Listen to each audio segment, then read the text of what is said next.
Hello বন্ধুরা, Mintu creative চ্যানেলের পক্ষ থেকে আমি মাফি।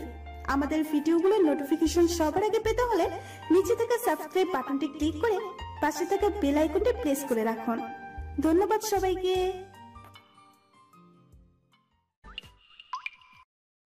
এই ছেলে, তোর সাহস কি করে হলো তুই আমাদের এলাকায় আসিস?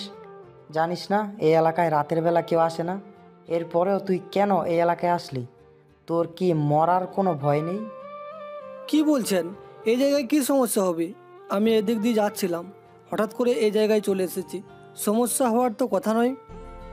তুই যেটা জানিস না সেই ব্যাপারে কথা বলিস না। দেখে তো একদম গ্রামের ছেলে মনে হচ্ছে। গ্রাম থেকে উঠে এসেছিস, সেই জন্য শহরের ব্যাপারে কিছু জানিস না। এই জায়গায় রাতে থাকতে হয় না, চলে যায় এখান থেকে। আমাকে গ্রামের ছেলের মতো দেখতে হলেও আমি এই শহরে বড় হয়েছি, তাই কোথায় থাকতে হবে আর কোথায় থাকতে হবে না সেটা আমি খুব ভালো করেই জানি। তুই তো অনেক বেশি কথা বলিস, তোকে একটা শিক্ষা দিতেই হবে। আমি বলছি এখান থেকে চলে যেতে, এরপরও তুই কেন এখানে দাঁড়িয়ে আছিস? আমি বেশি কথা বলছি না, এটা একটা পাবলিক প্লেস, এখানে যে কেউ আসতে পারি। আপনি আমাকে এখান থেকে তাড়িয়ে দেওয়ার অধিকার রাখেন না। এখানে আমি দাঁড়িয়ে থাকবো নাকি বসে থাকবো সেটা আমার ব্যক্তিগত বিষয়। দেখ ভাই, তোর সাথে আমি ঝামেলা করতে চাই না, এখান থেকে চলে যা। আমি কিন্তু এখন রেগে যাচ্ছি, আমি রেগে গেলে যে কোনো কিছু করে ফেলতে পারি। তাই তোর ভালোর জন্য বলছি, এখান থেকে চলে যা, না হলে কিন্তু তোর জীবন বিপন্ন হয়ে যাবে। আরে ভাই, আপনি প্রথম থেকেই শুধু আমাকে হুমকি দেওয়ার চেষ্টা করতেছেন। এটা কেন? আমি তো আপনার সাথে কোনো খারাপ ব্যবহার করিনি, তাহলে কেন এরকম করছেন? আমার মনে হচ্ছে আপনি কোনো খারাপ কাজ করার জন্য এই জায়গায় এসেছেন। আমি আপনার কাজে বাধা দিচ্ছি এখানে দাঁড়িয়ে, সেই জন্য আপনি আমাকে তাড়িয়ে দেওয়ার চেষ্টা করছেন। তুই তো বেটা দেখছি বেশি কথা বলিস, তোকে একটা উচিত শিক্ষা আজকেই দিতে হবে। আমি কিন্তু মানুষ খুন করে ফেলতে পারি, তাই এখান থেকে চলে যা, তোকে ভালো মুখে বলতেছি। আয়ান আর লোকটার সাথে বেশি কথা বলল না, সেখান থেকে চলে আসলো। কারণ এসব লোকের সাথে কথা বলে কোনো লাভ নেই, নেশা করে আছে বোঝাই যাচ্ছে। তার কথা বলার স্টাইল দেখে আয়ান একটু দূরে আসতেই একটা চিৎকার শুনতে পেল, কণ্ঠটা একটা মেয়ের। আয়ান পেছনে ফিরে গেল।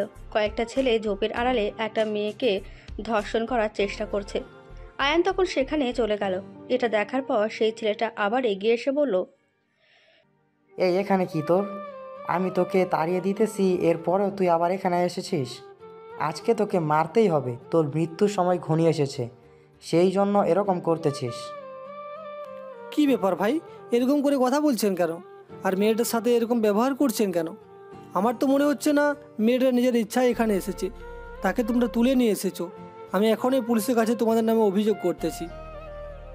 তোর এত বড় সাহস, তুই আমাদেরকে পুলিশের ভয় দেখাচ্ছিস? তুই জানিস আমরা কি করতে পারি?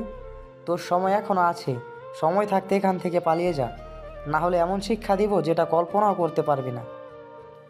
আমি পালিয়ে যাব নাকি অন্য কিছু করব সেটা একটু পরে দেখতে পাবি। তোমরা কি করে এই কাজ করতে পারলে?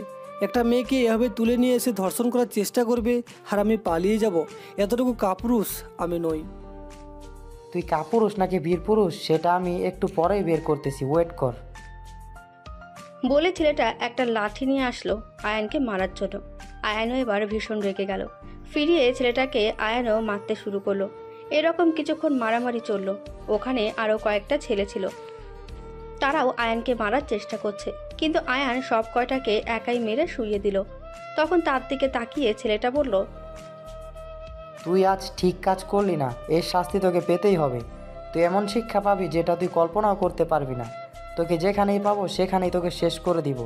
আমাদের কাজে বাধা দেওয়ার শাস্তি তোকে পেতেই হবে।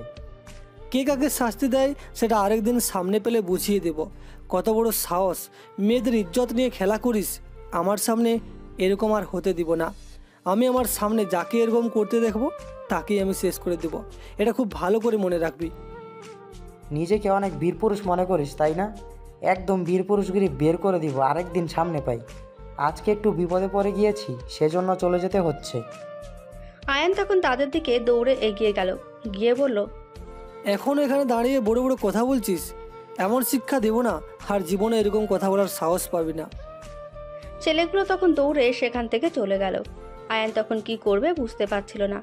মেয়েটা কান্না করতেছে, মেয়েটার কাছে গেল। মেয়েটা দেখতে অনেক সুন্দর, বয়স কম, তখন আয়ান তাকে বলল, আমি আয়ান, তুমি কোনো ভয় পেও না, আমি তোমার কোনো ক্ষতি করার চেষ্টা করব না। তুমি বলো তোমার ঠিকানা কোথায়, আমি তোমাকে সেখানে পৌঁছে দিব। মেয়েটা ভয়ের কারণে কোনো কিছু বলতে পারছিল না, কাঁপছিল তার হাত পা। আয়ান তখন তাকে শান্ত করার চেষ্টা করে, এরপর বলে, তুমি কোনো চিন্তা করো না, আমি ওই ছেলেগুলোর মতো না, আমি তোমাকে তোমার বাসায় পৌঁছে দিব। তুমি বলো তোমার ঠিকানা কোথায়, আমি তোমাকে সেখানে পৌঁছে দিব। ভাইয়া, আমি এখানে আমার খালার বাসায় এসেছিলাম। আমার খালার বাসা 7 নম্বর রোডে 73 নম্বর বাসা, কিন্তু পথ থেকে তারা আমাকে তুলে নিয়ে এসেছে ঠিকানা বলে দেওয়ার নাম করে। ও, তাহলে তো তুমি অনেক জোর বেঁচে গেছো। এরকম আর কোনোদিন করবে না। কেউ তোমাকে ইচ্ছে করে হেল্প করার চেষ্টা করলে বুঝবে তার মধ্যে সমস্যা আছে। চলো, আমি তোমাকে সেখানে পৌঁছে দিব। বলে আয়ান তাকে নিয়ে চলে গেল সেই বাসার সামনে। সেই বাসায় যাওয়ার পরে একটা মহিলা বেরিয়ে আসলো। তখন আয়ান তাকে সব কিছু বলল। মহিলাটা তখন আয়ানের দিকে তাকিয়ে বলল, আমি কি বলে যে ধন্যবাদ দেব বাবা, আমি বুঝতে পারছি না বাবা। আমার বোনের মেয়ে কোনো দিন শহরে আসেনি, সেই জন্য এমন হয়েছে। তুমি না থাকলে আজ আমার বোনের সামনে আমার ইজ্জত চলে যেত, এই মেয়েটার জীবন নষ্ট হয়ে যেত। আন্টি, এরকম করে কথা বলবেন না, এটা আমার দায়িত্ব ছিল। আমি তাকে বিপদ থেকে উদ্ধার করেছি। তবে একটা কথা মাথায় রাখবেন, এখন আপনাদেরকে সাবধানে চলতে হবে। পৃথিবী এখন অনেক খারাপ। আপনারা যদি আরেকবার তাকে নিয়ে আসার চেষ্টা করেন, তাহলে আপনারা কেউ একজন তাকে গিয়ে এগিয়ে নিয়ে আসবেন। হ্যাঁ বাবা, এইরকম ভুল আর হবে না। এখন থেকে এটাই করতে হবে। তবে বাবা, তুমি আমাদের বাসার ভেতরে একবার আসো। আমি না হয় এতক্ষণ ধরে বাইরে দাঁড়া করিয়ে রেখেছি। না আন্টি, আমি বাইরে ভালো আছি। আর আমাকে এখন ফিরে যেতে হবে, অনেক রাত হয়ে গেছে। কালকে থেকে আমার কলেজ আছে, তাই আমাকে এখন যেতে হবে। না বাবা, তোমাকে আজ আসতেই হবে আমাদের বাসায়। আমিও ভুল করে প্রথমে তোমাকে বাইরে দাঁড়া করিয়ে রেখেছি। আসলে এই ঘটনা শোনার পর অনেক বেশি ভয় পেয়ে গিয়েছিলাম, তাই মাথা কাজ করেনি কি করতে কি করে ফেলেছি। সমস্যা নেই আন্টি, ঠিক আছে। আমাকে এখন ফিরে যেতে হবে আমার বাসায়। তখন সেই মেয়েটা আয়ানের দিকে এগিয়ে আসে, তারপর বলে, ভাইয়া, আপনাকে অনেক ধন্যবাদ আমাকে বাঁচানোর জন্য। আপনার কাছে আমি চিরকৃতজ্ঞ। আপনার জন্য আমি নতুন করে জীবন ফিরে পেলাম। না বোন, এরকম করে বলবে না। জীবন মৃত্যু সব কিছু সৃষ্টিকর্তার হাতে। আমি তো শুধুমাত্র তোমাকে সহযোগিতা করেছি, এটা আমার দায়িত্ব ছিল। একটা মেয়ে বিপদে পড়েছে, একজন পুরুষ হিসাবে তাকে সহযোগিতা করাটা আমার দায়িত্ব। সত্যি ভাইয়া, আপনার মতো যদি সবাই হতো তাহলে আমাদের সমাজটা অনেক উন্নত হয়ে যেত। কিন্তু সবাই তো আপনার মতো না। সবাই নিজেদের স্বার্থ নিয়ে ব্যস্ত থাকে। মেয়েদের দেখলে নিজেদের পুরুষত্ব দেখানোর জন্য উঠে পড়ে লাগে। কোনো চিন্তা করো না বোন, একদিন আমাদের সমাজের সব অন্ধকার দূর হয়ে যাবে। একদিন আমাদের সমাজেও ভালো একটা উন্নত সমাজ হয়ে গড়ে উঠবে। সেটার জন্য কিছু সঠিক পদক্ষেপ নেওয়ার প্রয়োজন। একদিন সঠিক মানুষ এই সমাজকে বদলে দিবে। তখন মহিলার কাছ থেকে বিদায় নিয়ে আয়ান বাসায় ফিরে আসলো। আসলে আমাদের সমাজটা এখন এমন একটা পর্যায়ে চলে গেছে, কেউ কোনো জায়গায় নিরাপদে চলাফেরা করতে পারে না। আয়ান সেখান থেকেই সোজা নিজের বাসায় চলে আসলো। আয়ানের বাসায় শুধুমাত্র তার বাবা আছেন। তার বাবা একজন নামকরা ব্যবসায়ী, সবসময় ব্যবসা নিয়ে ব্যস্ত থাকেন। আয়ানের এসব একদম ভালো লাগে না, তাকে একটু সময় দেন না। কালকে থেকে আয়ান নতুন ভার্সিটিতে পড়াশোনা শুরু করবে, সেই জন্য অনেক বেশি এক্সাইটেড ছিল। পরের দিন সকাল সকাল বেরিয়ে যায় ভার্সিটিতে। উদ্দেশ্য নতুন ভার্সিটি, সবকিছু নতুন, আলাদা একটা অনুভূতি কাজ করছিল তার মনের মধ্যে। সে ভার্সিটিতে প্রবেশ করে।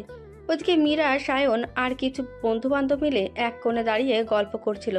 তখন সায়ন বলে উঠল, দোস্ত, নতুন একটা ছেলে এসেছে, দেখে তো একদম গায়ের ছেলে মনে হচ্ছে। এখন তুই কি করতে চাইছিস? প্রতিবার যা করি তাই করব। তাইলে দেরি করছিস কেন? ছেলেটাকে জ্বালাতে হবে, দেখে মনে হচ্ছে মজা পাওয়া যাবে। আয়ান চুপচাপ সেখানেই দাঁড়িয়েছিল। মীরা এবং তার বন্ধুরা মিলে আয়ানের কাছে এলো। এসেই সায়ন ধাক্কা দিয়ে বলল, কি ভাই, ভার্সিটির নতুন নাকি? আয়ান কিছুটা চুপচাপ সেখানে দাঁড়িয়েছিল। এইরকম ধাক্কার জন্য সে কিছুটা ঠিক হয়ে বলল, জি ভাই, নতুন। কেন, কি হয়েছে? আরে সায়ন, ছেলেটার দেখি তেজও আছে। আচ্ছা ভাই, আপনি শুদ্ধ ভাষায় কথা বলতে পারেন? কেন আপু, আমার ভয়েস শুনে কি আপনার শুদ্ধ বাংলা ভাষা মনে হচ্ছে না? আর আপনারা এরকম করছেন কেন? আমরা যা ইচ্ছে করবো, এখানে যে পড়তে হলে আমাদের কথা মতো চলতে হবে। কেন ভাই, কলেজে তো প্রিন্সিপাল আছেন, তাহলে আপনাদের কথা মতো চলবো কেন? মীরা দোস্ত, ছেলেটা কি বলে, আমাদের কথা মতো চলবে না তো কি করবে, হাতটা ভেঙে রেখে দেব। আয়ন বুঝলো এদের সাথে কথা বলে লাভ নেই, তাই ক্লাসের দিকে যেতে যাবে। তখনই সায়ন পেছন থেকে আয়নের শার্টের কলারটা ধরল। আয়ন এতক্ষণ চুপ করেছিল, এবার শার্টের কলারটা ধরাই কিছুটা রেগে গেল। ধাক্কা দিয়ে সায়নকে কিছুটা পেছনে ফেলে দিল। তখন সেই দিক দিয়ে প্রিন্সিপাল যাচ্ছিলেন, তাই যে যার কাজে চলে গেল। সায়ন উঠে আয়নের দিকে রাগান্বিত চোখে তাকালো। ওদেরকে কেয়ার না করে আয়ান ক্লাসে চলে গেল। এখনকার সমাজে এই সমস্যা, কলেজ ভার্সিটিতে আসলে এইরকম কিছু ছেলে মেয়েদের সমস্যায় পড়তে হয়। নতুন ছেলে মেয়েদের তারা র্যাগিং করে। আয়ান ক্লাসে যাওয়ার পর মীরা এবং তার বন্ধুরা সায়নকে নিয়ে হাসাহাসি করতে লাগলো। সায়ন এটা দেখে প্রচন্ড রেগে গেল। আচ্ছা ভাই, তুই একটা খ্যাত ছেলের সাথে ধাক্কা খেলি, তাও আবার নতুন ভার্সিটিতে এসেই তোকে ধাক্কা দিয়ে দিল। ওর কত বড় সাহস, আমার গায়ে হাত দিছে। ওর ওই হাত যতদিন না পর্যন্ত আমি কেটে আমার কাছে না আনছি, ততদিন পর্যন্ত আমার শান্তি নেই। তার মানে তুই কি করবি ওই ছেলেটার সাথে? ও তোদের সামনে যেভাবে আমাকে অপমান করেছে, ঠিক সেরকমভাবে ওকে ধ্বংস করে দেব। নতুন ভার্সিটিতে এসে শাওনের কথা শুনবে না এমন কোনো ছেলে পৃথিবীতে জন্মায়নি। হইছে, তুই শুধু মুখেই পাওয়ার চলে। দেখি ছেলেটা কই গেল। তোর ইচ্ছে থাকলে তুই যা। মীরা ক্লাসের দিকে হাঁটা ধরল। মীরা বাবা মায়ের ছোট মেয়ে, বড় বোন ইরা বিয়ে হয়ে গেছে, স্বামী নিয়ে লন্ডনে থাকেন। এদিকে মীরা বাবার আদরে উদ্ভ্রান্ত হয়ে সারাদিন ছেলেদের সাথে আড্ডা আর ঘোরাঘুরি করে সময় কাটায়। এটা মীরার মায়ের একদম পছন্দ নয়। মীরার মা গ্রামের সহজ সরল মেয়ে। মীরার বাবার সাথে বিয়েটা হয় তার শ্বশুরের পছন্দে। মীরা তার মাকে নিয়ে বন্ধু মহলে যেতে লজ্জা পায়, গায়ের অশিক্ষিত মেয়ে বলে। মীরা তার মায়ের সাথে সবসময় খারাপ ব্যবহার করে, সঙ্গে তার বাবাও। ক্লাসে যেতেই মীরা আয়ানকে দেখলো। আয়ান মনোযোগ দিয়ে বই পড়ছে। ছেলেটা পুরোই আগুন, শুধু চোখের ওপর থেকে সাদা চশমাটা সরিয়ে একটা কালো সানগ্লাস আর লম্বা হাতওয়ালা শার্টটা খুলে একটা স্মার্ট একটা টি শার্ট পরিয়ে দিলে পুরোই হিরো লাগবে। মীরা গিয়ে আয়ানের পাশের সিটে বসলো। আয়ান সেদিকে খেয়াল না দিয়ে বই পড়ায় মনোযোগ দিয়ে বসে আছে। মীরাও আইন বিভাগের ছাত্রী, কিন্তু পড়াশোনায় গুল্লা। কোনো মতে পাশ করে করে এই পর্যন্ত এসেছে। বাবার পাওয়ার থাকায় এই ভার্সিটিতে চান্স পেয়েছে, নয়তো এই ভার্সিটিতে চান্স পেতে হলে আরো 20 বছরও পড়ালেখা করতে হতো। মীরা আয়ানকে উদ্দেশ্য করে বলল, হ্যালো, আমি মীরা। হাই, আমি আয়ান। কিন্তু আপনার সাথে তো আমার বাইরে দেখা হয়েছিল, তাহলে আবারও পরিচয় করবো কেন? না, আসলে ওই সময় তো একটু অন্যভাবে পরিচয় হয়েছিল, তাই। ও, ওটা অন্যভাবে? আচ্ছা ভালো, আপনার সাথে পরিচিত হয়ে ভালো লাগলো। এখন আমি পড়ছি, প্লিজ ডিস্টার্ব করবেন না। এত পড়ে কি হবে? লাইফে কি পড়ালেখাই সব? এত পড়ালেখা করে কি হবে, এটার উত্তর ভাষা দ্বারা প্রকাশ করা সম্ভব নয়, কারণ সেটা উপলব্ধির বিষয়, অনুভবের বিষয়। ও মা, তাই? আচ্ছা পড়ো ঠিক করে, পড়ো বাবু। আয়ান অদ্ভুত চোখের মীরার দিকে তাকালো। মেয়েটা অনেকটা ছেলের মতো দেখা যায়।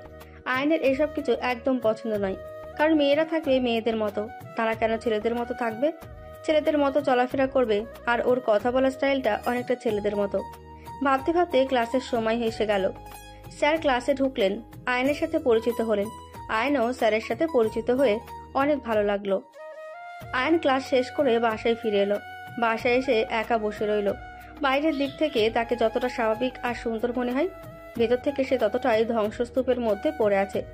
বাবা ছোটবেলা থেকেই তাকে টাকা পয়সার কোনো অভাবে রাখেননি, কিন্তু সবসময় ব্যবসা বাণিজ্য নিয়ে ব্যস্ত থাকেন।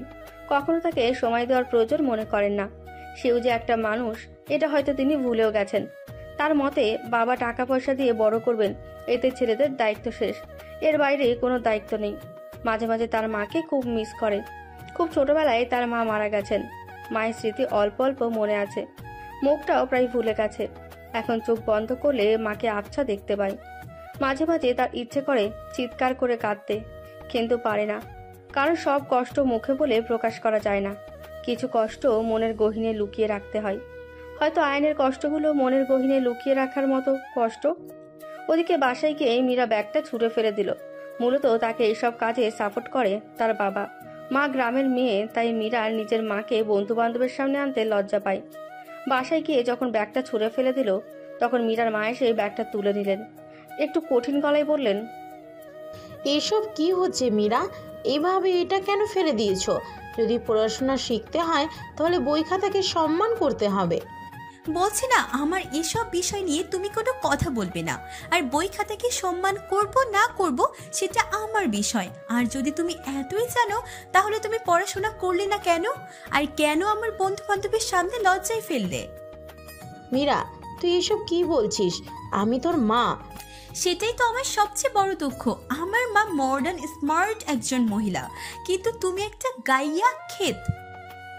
মীরার কথাগুলো শুনে তার মা বইয়ে ব্যাগটা নিয়ে নিজের রুমে চলে গেলেন। গিয়ে আঁচলে মুখ লুকিয়ে কান্না করতে লাগলেন। এমন মেয়েকে তিনি জন্ম দিয়েছেন যে কিনা নিজের মায়ের পরিচয় দিতে লজ্জা পায়। মীরার মা কান্না করতে করতে ভাবতে লাগলেন, সত্যি তো আমি গাইয়া ক্ষেত একটা মেয়ে। আমার জন্য হয়তো মীরার অসুবিধা হচ্ছে। আমি থাকবো না এই বাড়িতে, ছেড়ে চলে যাব। আর তোকে অসুবিধায় পড়তে হবে না মা। আমাকে আর তোর বন্ধু বান্ধবের সামনে পরিচয় করিয়ে দিতে হবে না। হয়তো এতেই তুই সুখী হবি। তোর সুখে যে আমার সুখ। একদিকে একজন মায়ের দুঃখে কান্না করে মরছে, অন্যদিকে একজন বিয়েও অবহেলা করছে। হয়তো এটাই জীবনের বাস্তবতা। পরের দিন ভার্সিটিতে গিয়ে জানতে পারল সায়ন কিছু ছেলেপেলে নিয়ে প্রস্তুত হচ্ছে আয়নকে মারার জন্য। মীরা গিয়ে সায়নের কাছে এলো। সায়ন, কি করতে চাচ্ছিস? ওই গায়ের ছেলেটা আমাকে ধাক্কা মেরেছে, এই শাওনকে ধাক্কা দিছে, ওর হাত আমি কেটে নেব। আরে বাদ দে না দোস্ত, ছেলেটা ভালো আছে, ওর সাথে লেগে লাভ নেই। এটা তুই কি বললি দোস্ত? ওই ছেলেটাকে আমি ছেড়ে দেব? ছেড়ে দে। ইম্পসিবল। ওর কত বড় সাহস আমার গায়ে হাত দিছে, এই শাওনকে ধাক্কা দিছে, ওরে আমি শেষ করে দেব। তোর যা ইচ্ছা কর, আমি এসবের মধ্যে নাই। পরে ফেসে গেলে আসিস না দোস্ত বাঁচা বলে। ওকে, তুই লাগবে না, আমি একাই ওকে শেষ করে দেব। মীরা রাগ করে চলে গেল। ওদিকে মীরার মা নিজের বাবার দেওয়া একমাত্র সম্বল একটা সোনার হার, এটা নিয়ে বেরিয়ে গেল বাড়ি থেকে। কোথায় যাবে গন্তব্য অজানা। বের হওয়ার সময় নিজের অজান্তেই চোখ থেকে নোনা জল গড়িয়ে পড়ল। মীরা মা আমার, তুমি চেয়েছিলে যাতে আমি তোমার কাছে না থাকি। তুমি আমার মতো গাইয়া মেয়েকে নিজের মা বলে পরিচয় দিতে লজ্জা করো। আজ থেকে তোমাকে মুক্ত করে দিলাম। চলে যাচ্ছি এসব ছেড়ে অনেক দূরে, যেখানে গেলে তুমি আর আমাকে খুঁজে পাবে না। হারিয়ে যাব অজানা এক রাজ্যতে। সুখে থেকো। একটা কাগজে কথাগুলি লিখে মীরার বালিশের কাছে রেখে মীরার মা বেরিয়ে গেল। রাস্তার পাশেই হাঁটছিল, গন্তব্য অজানা। এমন সময় রাস্তা দিয়ে যাওয়া কিছু ছিনতাইকারী মীরার মায়ের হাতের চেনটা নিতে চাইলেও তখন ওই পথ দিয়ে ভার্সিটিতে যাচ্ছিল আয়ান। একজন অসহায় মহিলার কাছ থেকে হাত ছিনতাই করে নিয়ে যাচ্ছে, এটা দেখে শান্ত থাকতে পারল না। সে ছিনতাইকারীগুলোকে ধরার চেষ্টা করলো। মীরার মা তখনও সেখানে দাঁড়িয়েছিলেন। আয়ান ছিনতাইকারীগুলোর পেছন পেছন দৌড়াতে লাগলো। এক পর্যায়ে গিয়ে ধরে ফেললো। লোকজন ডেকে তাদেরকে গণপিটুনি দিল। এরপর হাতটা নিয়ে ফিরে আসলো মীরার মায়ের কাছে। এসে হাতে দিয়ে জিজ্ঞেস করলো, আন্টি, আপনি কোথায় যাচ্ছেন? জানি না বাবা। তার মানে? মীরার মা সবকিছু খুলে বললেন। আয়নের ব্যাপারটা খারাপ লাগলো। সে ওই মেয়েটাকে হাতের কাছে পেলে কি যে করবে নিজেও ভাবতে পারছে না। একটা মেয়ে কিভাবে এত নীচ হতে পারে? নিজের গর্ভধারিণী মায়ের সাথে এরকম ব্যবহার কিভাবে করতে পারে? আয়ান মীরার মাকে বলল, আন্টি, আপনার যদি কোনো অসুবিধা না হয় তাহলে আপনি আমার বাসায় থাকতে পারেন। আমার মা ছোটবেলায় মারা গেছেন। না না বাবা, আমি যে কোনো জায়গা খুঁজে নিব। অন্য কোথাও যাবেন কেন? আমার সাথে চলেন, আশা করি আপনার প্রাপ্য সম্মান আপনি পাবেন। মীরার মায়ের অনিচ্ছা সত্ত্বেও তিনি আয়নের সাথে গেল। সুবিশাল উচ্চ বাড়ি। আয়ন মীরার মাকে নিজের বাড়ির ভেতরে নিয়ে গেল। আন্টি, আপনি আমার মায়ের মতো, সারা জীবন এখানে থাকতে আপনার কোনো অসুবিধা হবে না। আরে কি বলছো বাবা? তুমি আমার জন্য এতটুকু করেছো, এতেই আমি খুশি। কি আর করলাম, নিজের মা বেঁচে থাকলে হয়তো এর থেকে বেশি কিছু করতাম। আল্লাহ তোমার মতো ছেলেকে প্রতিটি ঘরে ঘরে দিক। প্রতিটা সন্তান যদি এরকমভাবে নিজের বাবা মাকে সম্মান করতো, তাহলে পৃথিবীতে আর কোনো বাবা মাকে বৃদ্ধাশ্রমে পড়ে থাকতে হতো না। আন্টি, এসব কি বলছেন? তবে এই কথা দিতে পারি যে আপনাকে নিজের মায়ের থেকে কম সম্মান করব না। এতেই আমি খুশি। আমার মেয়ে যদি এরকম ভাবতো। চিন্তা করবেন না, একদিন আপনার মেয়ের ভুল ভেঙে যাবে। সেই আশায় তো বসে আছি। চিন্তা করবেন না, একদিন না একদিন সব ঠিক হয়ে যাবে। আর সেদিনের মতো ভার্সিটিতে গেল না। সারাদিন মীরার মায়ের সাথে গল্প করলো। সে এখনো জানে না এই মহিলা মীরার মা। ওদিকে অনেকক্ষণ অপেক্ষা করে আয়ান না আসায় সায়ন রাগ করে চলে গেল। মীরা ক্লাস শেষ করে নিজের বাসায় আসলো। বিছানার কাছে গিয়ে কাগজটা পেয়ে পড়ে দেখে মুচকি হাসলো। যাক, আপদ বিদায় হয়েছে। একটু পর মীরার বাবা অফিস থেকে আসলেন। আব্বু, মা তো বাড়ি ছেড়ে চলে গিয়েছেন। কোথায় যাচ্ছে? মীরা কাগজটা তার বাবার হাতে দিল। বাবা মেয়ে হেসে উঠলো একত্রে। মীরা তার বাবাকে বলল, বাবা, আমি খুশিতে আজকে ফ্রেন্ডদের নিয়ে একটা পার্টি দিব। তো কে মানা করেছে? যাও, টাকা লাগলে কার্ডটা নিয়ে যাও। থ্যাঙ্কস বাবা, চাই তাহলে। মীরা বাড়ি থেকে বেরিয়ে সায়ন আর সকল ফ্রেন্ডদের কল করলো। সবাই মিলে ক্লাবে গেল পার্টি করতে। ওইদিকে মীরার বাবাও একটা মদের বোতল নিয়ে নিজের রুমে গেলেন। এতদিন মীরার মায়ের কারণে বাড়িতে মদ পান করতে পারেননি। ওইদিকে মীরার মা আয়নের দেখিয়ে দেওয়া রুমে এসে মুখ টিপে কান্না শুরু করলেন। আয়ন হাতে করে খাবার নিয়ে আসছিল। এমন সময় মীরার মাকে কাঁদতে দেখে বলল, আপনি কান্না করছেন কেন? কই, কান্না করছি না তো। বুঝছি, বাড়ির কথা মনে হয়েছে। এইটা কি তোমার বাড়ি? না, আমি কি তোমার ছেলে মতো না? বলে আয়ান মীরার মাকে জড়িয়ে ধরল। ওদিকে মীরা ক্লাবে বিয়ার খেয়ে বন্ধুদের সাথে নাচানাচি করছে। তখন সায়ন আর মিলাদ পাশে দাঁড়িয়ে মীরার শরীরের সৌন্দর্য উপভোগ করছিল। দোস্ত, এই একটা মেয়ের জন্য কতদিন ওয়েট করবি? আরে বেটা, ভালো জিনিস পেতে হলে একটু ওয়েট করতে হয়। তুই কি একাই খাবি? আমাদের দিবি না? আগে আমি খেয়ে নিই, পরে তোদের দেবো। আমার ইউজ করা মাল নিতে কি সমস্যা? আরে এই মেয়েকে 100 বার খেলেও ডেট আবার হবে না জামাল। বেশি দেখিস না, সহ্য করতে পারবি না। ঠিক বলেছিস দোস্ত। মধ্যরাত পর্যন্ত পার্টি করে সেদিনের মতো বাড়ি ফিরল। মীরা হয়তো ড্রিঙ্কস একটু বেশি করে ফেলেছে। দরজায় নক করলো।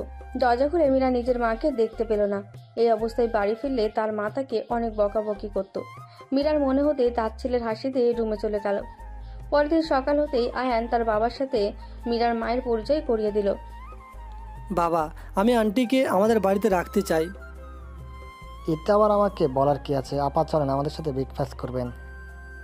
মীরার মা আয়ান আর আয়ানের বাবার সাথে বসে ব্রেকফাস্ট করছে। গলা দিয়ে তার খাবার নামছে না। চিন্তা করছে মীরা আর তার বাবা খেলো কিনা। এটা আয়ান খেয়াল করলো। আরে আন্টি, তুমি খাচ্ছ না কেন? আরে কই, খাচ্ছি তো।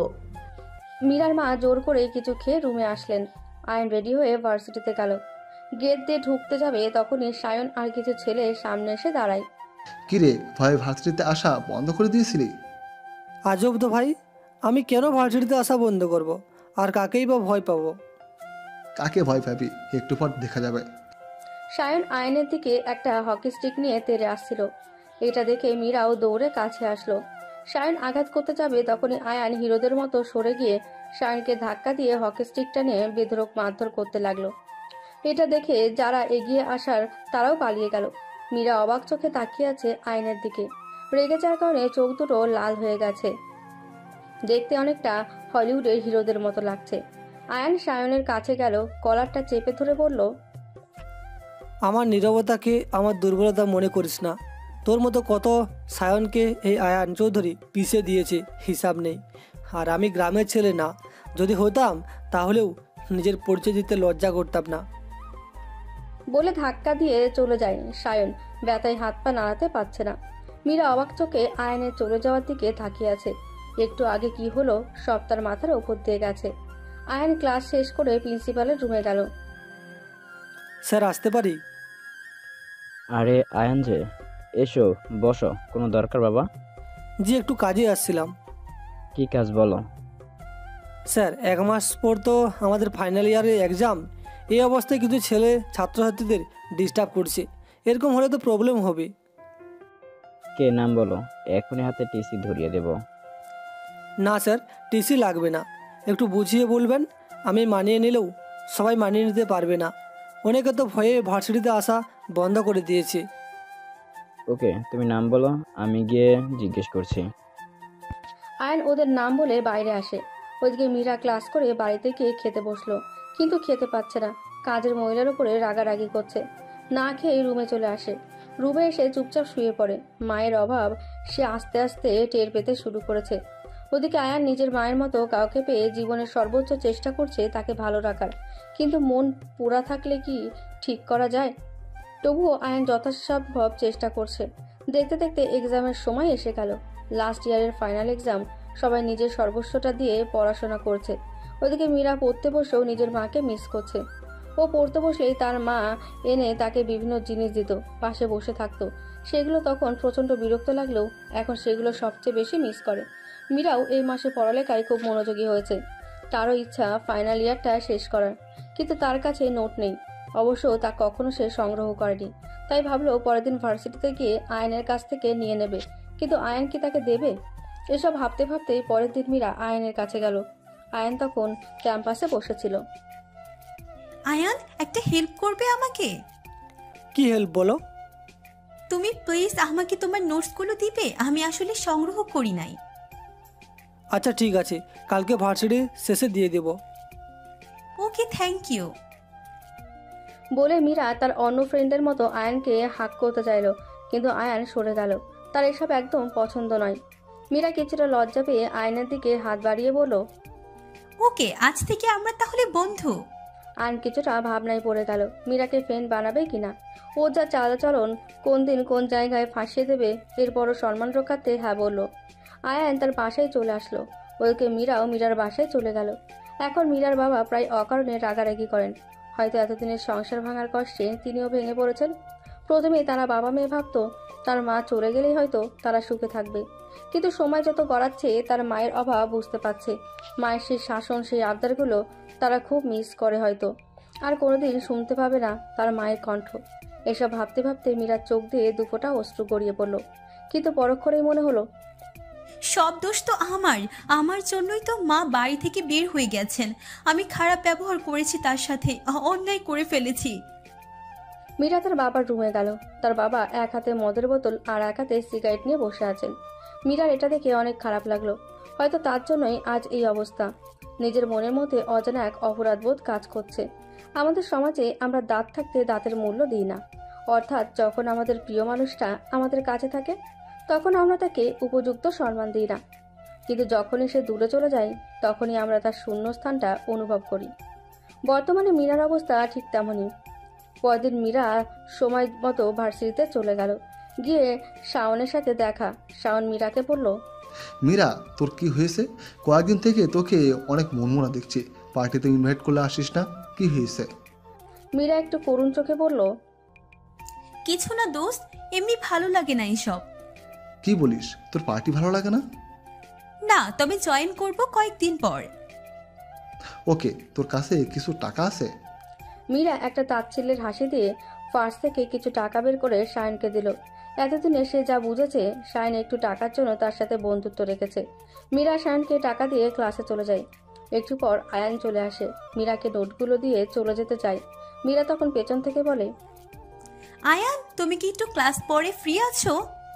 আয়ান অদ্ভুত চোখে জবাব দিল, ফ্রি আছি, তবে কেন? আচ্ছা, তাহলে ক্লাসের পরেই বলবো। এরপর আয়ান মীরার পাশে বসে কি পুরো ক্লাস করলো। আয়ান খেয়াল করলো মীরা আজ ওয়েস্টার্ন ড্রেস পরে আসেনি, একটা নীল রঙের কামিজ পরে এসেছে। অসম্ভব সুন্দর লাগছিল মীরাকে। এই কয়েকদিন মীরার ব্যবহারও তার কাছে একটু অদ্ভুত লাগছিল। তেমন বন্ধুদের সাথে মিশছিল না, আড্ডাবাজি বা রাস্তায় দেখা যাচ্ছিল না। কিন্তু কেন আয়ান ভাবছিল। তখন হঠাৎ করে মনে হলো, আমি কেন মেয়েটাকে নিয়ে এত ভাবছি? ক্লাস শেষে আয়ান মীরার জন্য দাঁড়ালো। মীরা ক্লাস শেষ করে বাইরে আসলো। এসে আয়ানের সামনে দাঁড়িয়ে বলল, আয়ান, তোমার যদি সময় থাকে তাহলে চলো, এক কাপ কফি খাবো। আয়ান মানা করলো না। মীরার সাথে চলে গেল কফি খেতে।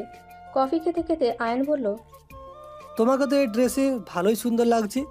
এভাবে আসো না কেন? সব সময় কি সব জামা কাপড় পরে থাকো? দেখতে একদম বিচ্ছিরি লাগে। মাও বলতো আমাকে এসব পরলে নাকি সুন্দর লাগে, কিন্তু আমি কখনো পরি নাই। তার মানে তোমার মা এখন কোথায়? মীরা একটু অপরাধীর সুরে বলল, না, মা বাড়িতে আছেন। আসলে তার কথা আমি তেমন একটা শুনি না, সেজন্য বলছি। সত্যি কি আমাকে এই ড্রেসে সুন্দর লাগছে? আমার বন্ধুরা তো বললো আমাকে একদম গাইয়া ভূত লাগছে। কেন, সুন্দর লাগছে তো। আর ওদের কথায় কান দিয়ে কোনো লাভ নেই। ঠিক বলেছো। এরপর আয়ান আর মীরা কফি শেষ করে বাসায় চলে আসে। মীরার মাও এখন আয়ানের বাড়িতে অনেকটা মানিয়ে নিয়েছে। মীরার কথা মনে হলেও সেটা আয়ানের সামনে প্রকাশ করে না, কারণ ছেলেটা নিজের মায়ের থেকেও বেশি তাকে সম্মান করে। আয়ানের বাবাও তাকে নিজের বোনের মতো দেখে। দেখতে দেখতে আয়ানের ফাইনাল এক্সাম চলে আসলো। আয়ান এক্সামের চিন্তায় খাওয়া দাওয়া প্রায় ছেড়ে দিচ্ছে। তার এতদিনের স্বপ্ন মানুষের জন্য কিছু করার, তা পূরণ হবে এই আশায় সে পড়াশোনায় অনেক ব্যস্ত। মীরার মা আয়ানের সব খেয়াল রাখেন। আয়ানও মীরার মাকে নিজের মায়ের মতো মনে করে। ওদিকে মীরা প্রতিদিন নিজের মায়ের জন্য কান্না করে। প্রতিদিন পড়তে বসে নিজের মা আসার অপেক্ষা করে। কখন জানি গরম দুধ নিয়ে এসে বলবেন, এই নে মা, এইটা খেয়ে নে, মেধা শক্তি বাড়বে। কিন্তু সে তো আসে না। অনেক খুঁজেছে তার মাকে, কিন্তু পায়নি। ও আর আগের মতন আর নেই। সে এখন সবসময় সালোয়ার কামিজ পরে ওই ড্রেসগুলো পুড়িয়ে দিয়েছে আগুনে। আয়নের সাথে ভালো ফ্রেন্ডশিপ হয়ে গেছে। তা আয়নও মীরাকে নিজের ফ্রেন্ডের মতো দেখে। আয়নের শালীন ব্যবহার আর অসাধারণ পার্সোনালিটি মুগ্ধ করে মীরাকে। মীরা আয়নের প্রেমে পড়ে গেছে, কিন্তু তা প্রকাশ করে না। পরীক্ষা শেষ হতেই সায়ন আয়নকে খুঁজতে থাকে। এতদিন ভার্সিটির ভিতরে আয়নকে শায়েস্তা করতে পারেনি, কিন্তু এখন সে মুক্ত। ভার্সিটির বেড়াজাল থেকে এখন আয়নের থেকে তার অপমানের প্রতিশোধ নেবে। আয়ন রুমে বসেছিল, তখন মীরার কল। আয়ান, তুমি কোথায়? কেন, বাসাতে। একটু বাইরে আসবা প্লিজ।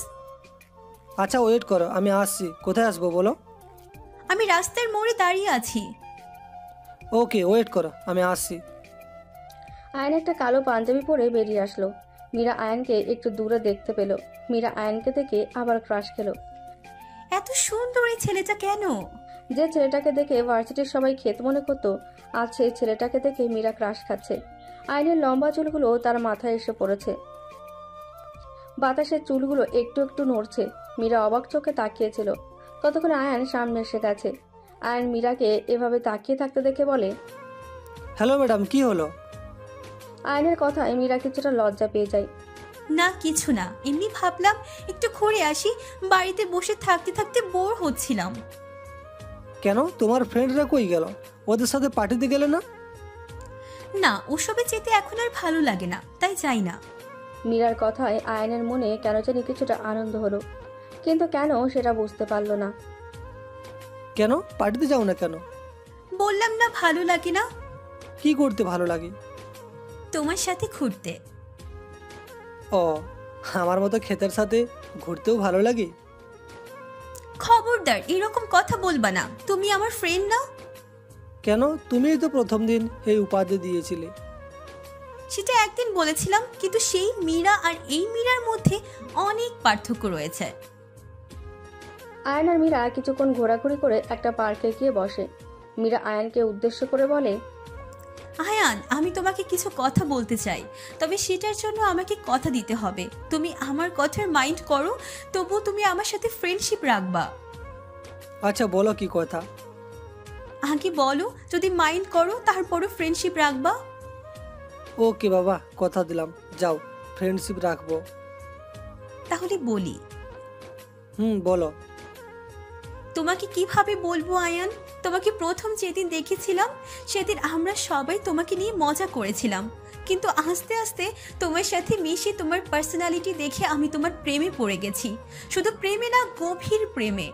আমি প্রতিটি চোখ বন্ধ করলে তোমাকে দেখতে পাই, তোমাকে অনুভব করি। I love you Ayaan, I love you, I love you more than my life.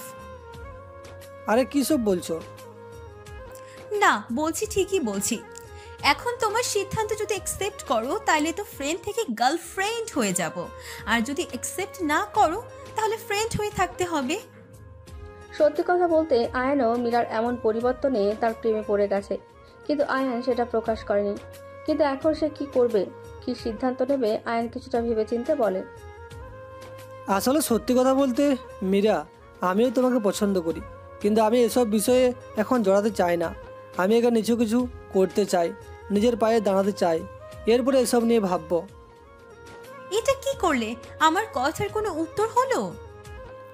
তাহলে কি উত্তর হবে? আমি কি বলেছি তুমি কিছু করবে না? আমি কি বলেছি এখনই আমাকে বিয়ে করতে হবে? তোমার যতদিন ইচ্ছা সময় নাও, সমস্যা নেই।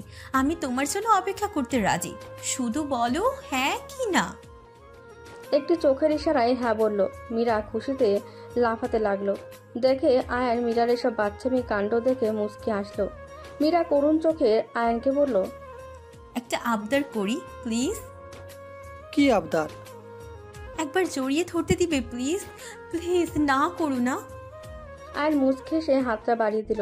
মীরা শক্ত করে জড়িয়ে ধরে আয়ানকে। আয়ানও মীরাকে নিজের হাওয়াহুড়োরে আবদ্ধ করে নিল। মীরা আয়ানের প্রেম চলতে লাগলো সবার আড়ালে, গোপনে। ওদিকে সায়ন মীরার এরকম করে আয়ানের সাথে মেশা কিছুতেই সহ্য করতে পারছিল না। সে কিছু ছেড়ে ফেলে নিয়ে আয়ানকে মারার প্ল্যান করছিল। তখন মীরা দেশে সায়নকে বলে, দোস্ত একটা কাজ করলে কেমন হয়? কি কাজ? আমরা মীরাকে তুলে এনে সবকিছু শেষ করে দেই, এরপর এমনিতেই দেখবি মীরাকে ছেড়ে চলে যাবে। অসাধারণ বুদ্ধি বন্ধু, তাহলে তুই রেডি কর, সব কিছু খেতে হবে তো। মিরাত আর সায়ন ভয়ঙ্করভাবে হাসলো। ওদিকে আয়ান আর মীরার রেজাল্ট দেওয়ার ডেট চলে আসলো। আয়ান চিন্তায় কোনো কথা বলতে পারছে না। মীরাকে কল করলো। কি করো বাবু? কিছু না, বসে আছি রেজাল্টের অপেক্ষায়। এত চিন্তা করো কেন বাবু? তুমি তো এমনিতেই পাশ করবা। দেখো আমার রেজাল্ট, আমি তো কোনো চিন্তাই করছি না। আয়ান আর কোনো কথাই বলল না। মীরার অনেক টেনশন হচ্ছে, তবে তার জন্য নয়, আয়ানের জন্য। আয়ান অনেক আশা নিয়ে বসে আছে। রেজাল্টের জন্য দুপুর 12টার দিকে রেজাল্ট বের হলো। আয়ান গোল্ডেন A+ পেয়েছে। মীরাও খুব ভালো রেজাল্ট করেছে। মীরা আয়ানকে কংগ্রেস করার জন্য ফোন করলো। আয়ানের হাসি মুখে ফোনটা রিসিভ করলো। রিসিভ করতেই মীরার ঝাঁঝালো কণ্ঠ শুনতে পেল। আমি বলেছিলাম না তুমি এমনিতেই পাশ করবে, এত টেনশন করার কি আছে? এখন দেখলে তো। আজকের দিনে তুমি এরকম ব্যবহার করবে? তো কি করব? ভালোবাসবা। ওমা তাই? আচ্ছা, কনগ্রাচুলেশন।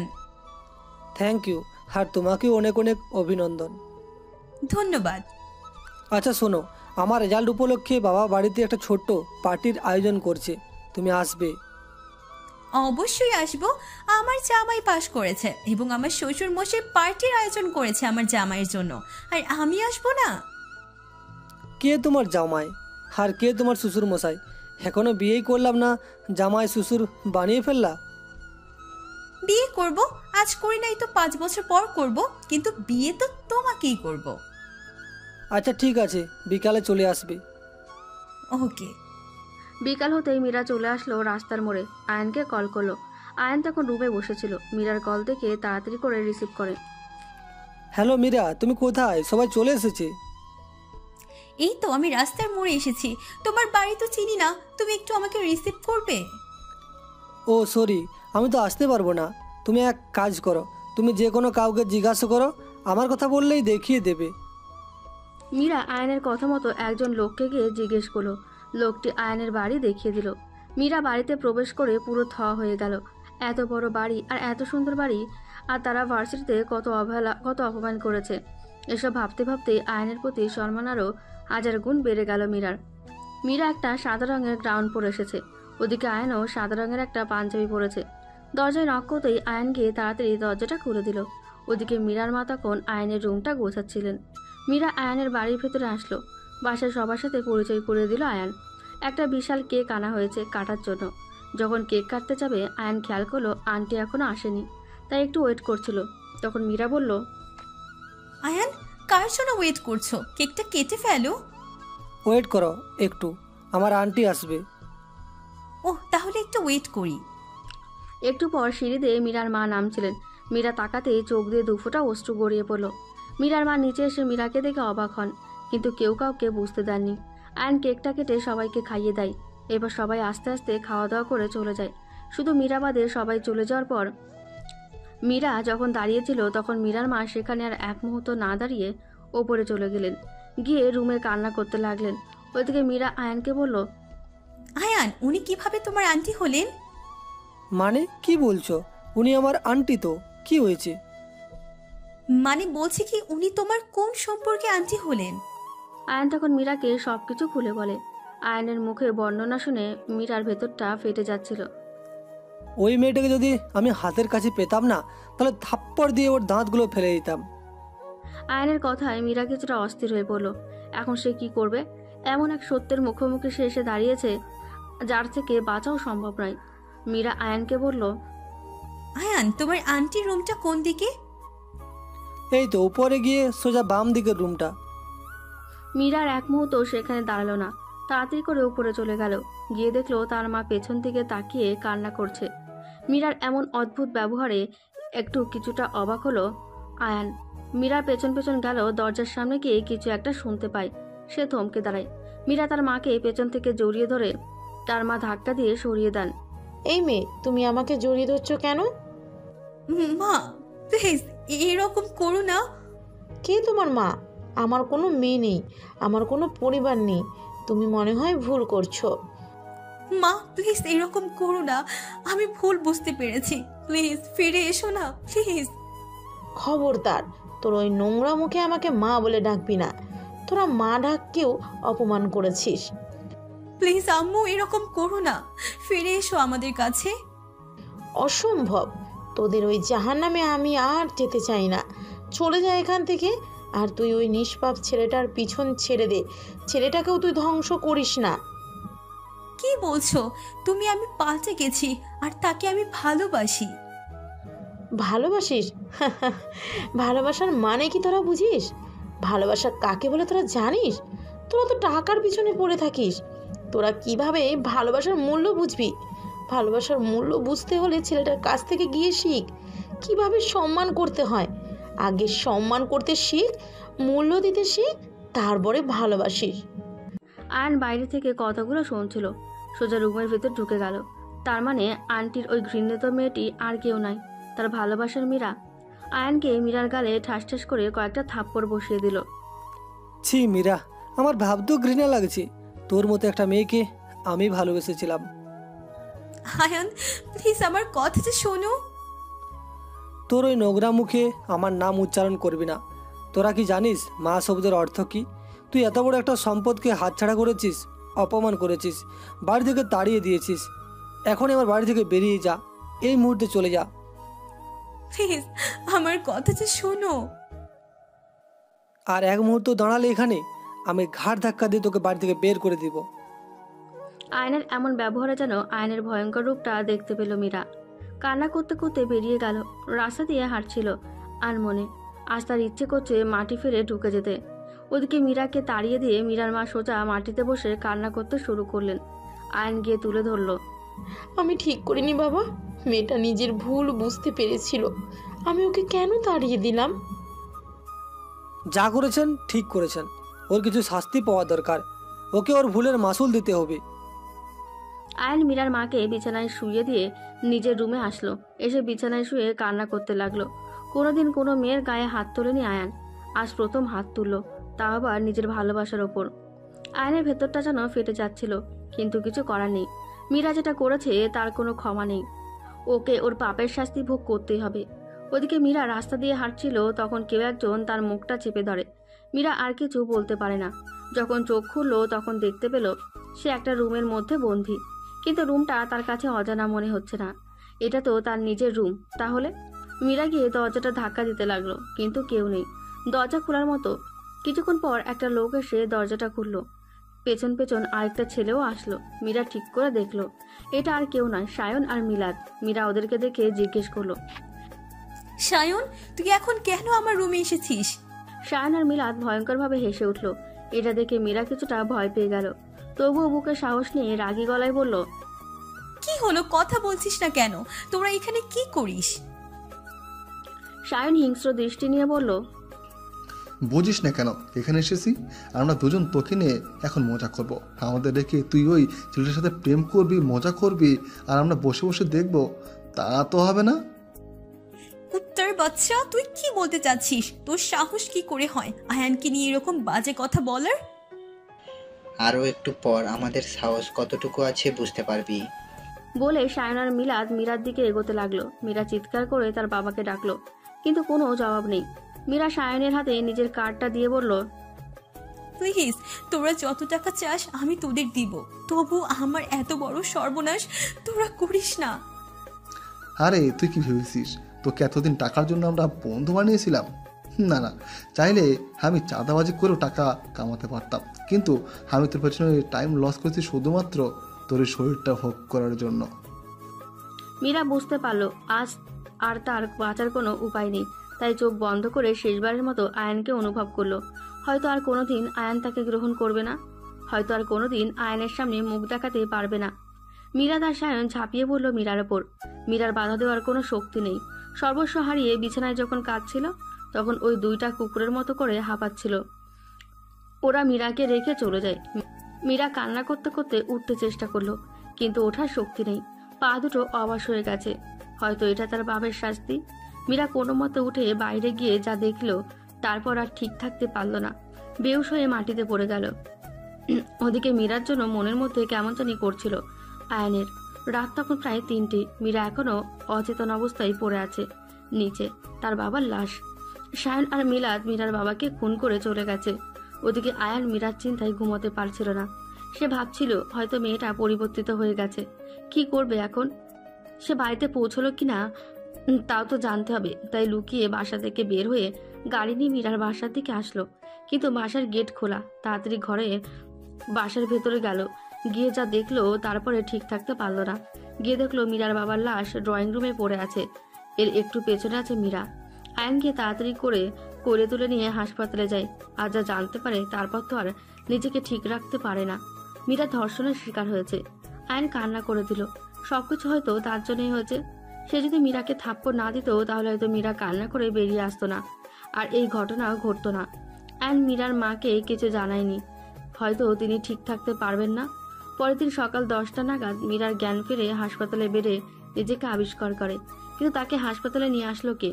একটু পরে আয়ান এসে প্রবেশ করলো। মীরা চিৎকার করে উঠল, প্লিজ সরে যাও আমার সামনে থেকে। আমার মতো নোংরা মেয়েকে তোমার জন্য মানায় না। আয়ান তাড়াতাড়ি চলে যাও এখান থেকে। আমাকে কেন বাঁচালে, কেন? তুমি শান্ত হও, কিছুই হয়নি, কোনো চিন্তা করো না, সব ঠিক হয়ে যাবে। এমন সময় আয়নের মুখে এমন একটা অভয়বাণী শুনে মীরা কান্না করে দিল। ভয়ঙ্কর পরিস্থিতিতে ঠান্ডা থাকে কি করে ছেলেটা? কিছু ঠিক হবে না, কিছু ঠিক হবে না, কিচ্ছু না। আমার সব কিছু শেষ হয়ে গেল। আমি আমার বাবাকে হারিয়েছি, নিজের সর্বোচ্চ সম্পদকে হারিয়েছি, আর তোমাকে হারাতে চাই না। তুমি চলে যাও আয়ান। কিচ্ছু হয় নাই। তোমার সাথে এরকমটা কে করলো বলো? তুমি জেনে কি করবা? চলে যাও বলছি এখান থেকে। আয়ন গিয়ে মীরাকে জড়িয়ে ধরলো। মীরা কান্নায় ভেঙে পড়েছে। আয়ন জিজ্ঞেস করলো, কে করেছে একবার বলো? মীরা কান্না মিশ্রিত কণ্ঠে বলল, সায়ন আর মিলাদ। আয়ন আর এক মুহূর্ত সেখানে দাঁড়ালো না, তাড়াতাড়ি করে চলে গেল সায়ন আর মিলাদকে খুঁজতে। ওইদিকে মীরা আয়নের চলে যাওয়া দেখে ভয় পেয়ে যায়। একটা কাগজ খুঁজে তাতে লেখে, আয়ান আমি চলে যাচ্ছি অনেক দূরে, যেখানে গেলে তুমি আর আমাকে খুঁজে পাবে না। আমার মতো নষ্ট মেয়েকে তুমি তোমার জীবনে চড়িয়ে তোমার জীবনকে নষ্ট করো না প্লিজ। তুমি আমার থেকে অনেক ভালো মেয়ে ডিজার্ভ করো। আশা করি জীবনে এত সুখে থাকবে, আমাকে ভুলেই যাবে। তোমার সুন্দর ভবিষ্যৎ কামনা করে চলে যাচ্ছি। ইতি তোমার ভালোবাসার মীরা। আয়ন চারদিকটা খুঁজলো। তার বন্ধু বান্ধব যতজন আছে, পুলিশ সব কয়টাকে জানিয়ে দিল যে যেখান থেকে পারো খুঁজে বের করতে হবে ওই শয়তান দুটোকে। মীরা হাসপাতাল থেকে লুকিয়ে বেরিয়ে চলে গেল। মীরার মা খবর যখন পেলেন, কান্নায় ভেঙে পড়লেন। তাদের এতদিনের সংসার এভাবে ধ্বংস হয়ে গেল। সব দিক থেকে খবর পাঠানো হলো, কিন্তু কিছুতেই আর কোনো খবর পাওয়া গেল না। মীরা হারিয়ে গেল এক অজানা রাজ্যতে, যেখান থেকে কাউকে আর খুঁজে পাওয়া সম্ভব না। হাসপাতালে বেড়ে কাগজটা দেখে কান্নায় ভিজিয়ে ফেলল কাগজটা আয়ান। ওদিকে মীরার মায়ের প্রায় হুঁশ নেই। এমন ভয়ঙ্কর পরিস্থিতিতে কখনো পড়েনি আয়ান। রাত 2টোর দিকে রুমের ব্যালকনিতে দাঁড়িয়েছিল। মনে মনে বলল, তুমি হারিয়ে গেছো, তাতে কি? তোমার মাঝে আমি এখনও আছি। কি ভাবছো? চোখ বন্ধ করে আমায় অস্বীকার করতে পারবে কি? ভালোবেসতে চেয়েছি, ভালোবেসেছি। তুমি ভালোবাসোনি, তাতে কি? রেখে গেলে নখের আঁচড় বুকের আশেপাশে। রেখে যাওয়া অনেক কথা মনে জমা আছে। রেখে গেলে আদর বেলায় কাঁচের চুড়ি। রেখে যাওয়া আগুনে আজ একাই আমি পুড়ি। আমার সাথে ঘুমিয়ে থাকার করে দিয়ে ইতি। যাওয়ার সময় রেখে গেলে অনেকগুলো স্মৃতি। সেই স্মৃতি কি কখনো শেষ হবে? একে একে 5টা মাস চলে গেল, কিন্তু একজনেরও খোঁজ পাওয়া গেল না। না মিলাদ, না সায়ন, আর না পাওয়া গেল মীরার কোনো খোঁজ। আয়ান আর আগের মতো নেই। সে এখন দেশের আইনমন্ত্রী। এতদিনে অনেক কিছু ঘটে গেছে তার জীবনে, অনেক ঘাত প্রতিঘাত পেরিয়ে আজ সে এখানে। আয়ান নিজের কেবিনে বসে আছে, এমন সময় তার অ্যাসিস্ট্যান্ট জয় আসলো। স্যার ডেকেছিলেন আমাকে? এখানে আসো। জয় এসে আয়ানের সামনে চেয়ার টেনে বসলো। শুনো জয়, এভাবে দেশের নারীরা চলতে পারে না। আমি আমার দায়িত্ব গ্রহণের প্রথম দিনে ভেবেছিলাম নারীদের নিয়ে আইন পাস করব। ব্যাপারটা অনেক ভালো স্যার, তবে মহিলা লীগের সভাপতি আপনার এই প্রস্তাব নিয়ে প্রতিবাদ জানিয়েছেন। কেন, কি সমস্যা ওনার? ওনার মতে এতে নাকি নারীদের স্বাধীনতা ব্যাহত হবে। আরে কী হবে সে স্বাধীনতা দিয়ে, যার ফলে আমার মা বোনেরা নিরাপদ নয়, প্রতিটা মিনিট আতঙ্কের মধ্যে থাকতে হয়। মেয়েদের এই অবাধ চলাফেরার ফল যে কি তা আমার থেকে কেউ ভালো জানে না। আয়নের মুখটা কিছুটা মলিন হয়ে গেল। এটা দেখে জয় বলল, কি হয়েছে স্যার, কি চিন্তা করছেন? তুমি এক কাজ করো, মহিলা লীগের সভাপতিকে আমার সাথে দেখা করতে বলো। ওকে স্যার, আমি এখনই খবর পাঠাচ্ছি। জয় চলে গেল, আর আয়ান চেয়ারে হেলান দিয়ে ভাবতেছিল মীরার কথা। এই 5 মাসে একটা মুহূর্তের জন্য নিজেকে ক্ষমা করতে পারেনি আয়ান। সবসময় নিজের মধ্যে অজানা এক অপরাধবোধ কাজ করত, যার সমাধান হয়তো জানা নেই। অভিনয় আর কত, এবার বদলে ফেলো নিজেকে। আজ পরাজয় মেনে নিয়ে বলছি আমি, জয়ের নিশান কিন্তু আমিই পেয়েছি। কারণ মিথ্যে হলেও তো বলেছিলে তুমি ভালোবাসতে আমাকে পৃথিবীর সবচেয়ে বেশি। তাহলে কেন ছেড়ে চলে গেলে আমাকে একা রেখে? আমি তো একাকিত্বে ভুগছি, তুমি কি বোঝো না? প্লিজ ফিরে আসো না আমার এই বুকে। আয়ান চেয়ারে হেলান দিয়ে কথাগুলো ভাবছিল, তখনই ডাক পড়ল রুমের দরজায়। স্যার আসতে পারি? জি আসুন প্লিজ। একটা মেয়ে 28 থেকে 30 বছর হবে রুমে প্রবেশ করলেন। জি বলুন, কিভাবে হেল্প করতে পারি? আমার নাম জেবেন, আমি PNNGO এর প্রতিনিধি। আমরা সমাজের অবহেলিত নির্যাতিত মহিলাদেরকে আত্মনির্ভরশীল হতে যা যা প্রয়োজন করি। বাহ, অসাধারণ কাজ করেন আপনারা। ধন্যবাদ স্যার। আমরা চাই আপনারা একদিন আমাদের ছোট প্রতিষ্ঠানটা থেকে ঘুরে আসুন। অবশ্যই যাব। আপনি নারীদের নিয়ে আইন পাশ করার প্রস্তাব করেছেন, তা সত্যি অসাধারণ। আমাদের সমাজের জন্য তা একান্ত প্রয়োজন। ধন্যবাদ, তবে এতে আপনাদেরও সহায়তা লাগবে। কি সহায়তা স্যার? আমরা সর্বোচ্চ চেষ্টা করব। আসলে কিছু মানুষ এটার বিরোধিতা করছে। যদি আপনারা এটার পক্ষে থাকেন তাহলে আমার একটু সাহস থাকতো। আপনি শুধু বলবেন, আমরা আমাদের সর্বোচ্চ চেষ্টা করব। যত NGO আমাদের অধীনে আছে সবাইকে জানিয়ে দিব। অসংখ্য ধন্যবাদ। আচ্ছা স্যার, এখন তাহলে উঠি। যখন প্রয়োজন হবে ডাকবেন। আমাদের NGOর চেয়ারম্যানের নাম্বারটা রাখেন। আয়ের নাম্বারটা রাখে, এরপর জেবিন চলে যায়। পরের দিন সকালবেলায় যখন বাড়ি থেকে বের হচ্ছিল, হঠাৎ করেই তার পুরনো বন্ধু রিফাত কল করলো। দোস্ত কেমন আছিস? ভালো আছি, তুই চিন্তা করবি না। তোর জন্য একটা খবর দিতে কল করলাম। কি খবর বল দোস্ত। আসলে 5 মাস আগের ঘটনাটা তোকে মনে করিয়ে কষ্ট দিতে চাই নাই, তবে ওদের শাস্তি হওয়া দরকার। এর মানে কি দোস্ত? আয়ান কৌতূহলী হয়ে জিজ্ঞেস করলো।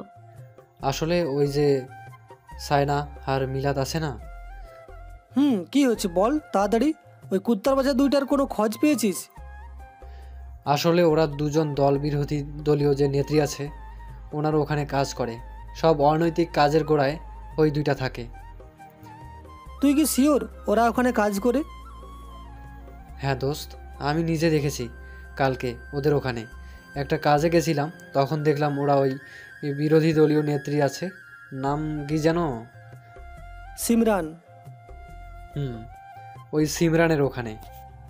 তাহলে ওদের ধ্বংসের সময় হয়ে গেছে। ওদেরকে আমি শেষ করে দিব। ওদেরকে যতদিন না শেষ করছি আমার শান্তি নেই।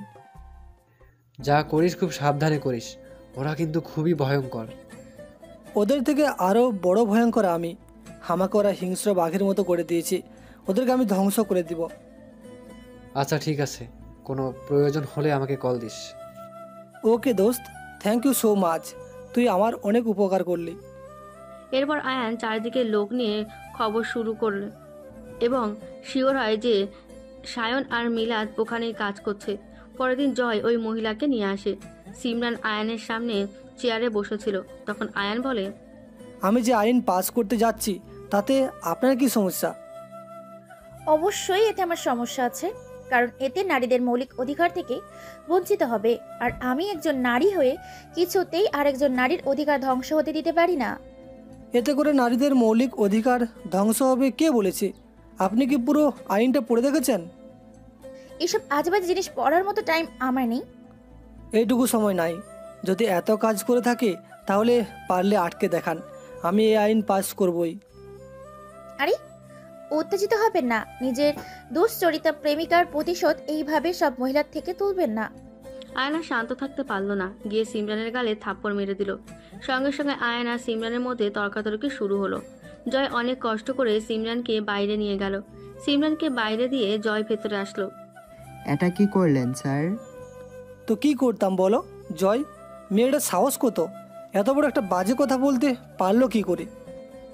স্যার, এসব বিষয় নিয়ে মাথা গরম করার কোনো কারণ নেই, প্লিজ মাথা ঠান্ডা করেন। মাথা ঠান্ডা কি করে করব? মনকে বোঝাতে পারছি না। মেয়েটাকে এখন থেকে যতবার দেখবো আমার মেরে ফেলতে ইচ্ছে করবে।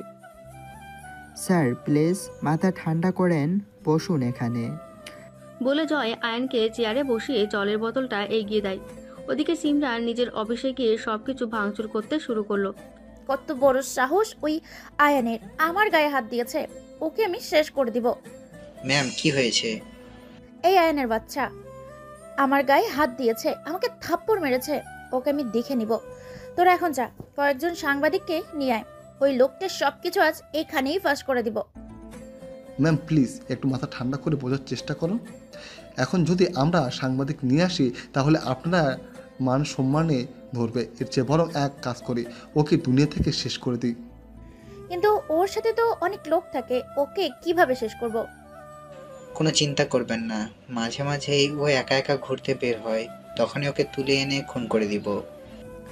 তোরা দুজন পারবি তো? আমাকে ফাঁসিয়ে দিবি না তো আবার? কোনো চিন্তা করবেন না ম্যাম, আপনি শুধু অর্ডার করেন, আমরা ওকে এমনভাবে মার্ডার করবো কেউ হুদিস পাবে না। ঠিক আছে, যা ওকে তুলে নিয়ে আয়, ধ্বংস করে দেবো ওকে, ওটাকে বুঝিয়ে দেব আমি কি জিনিস।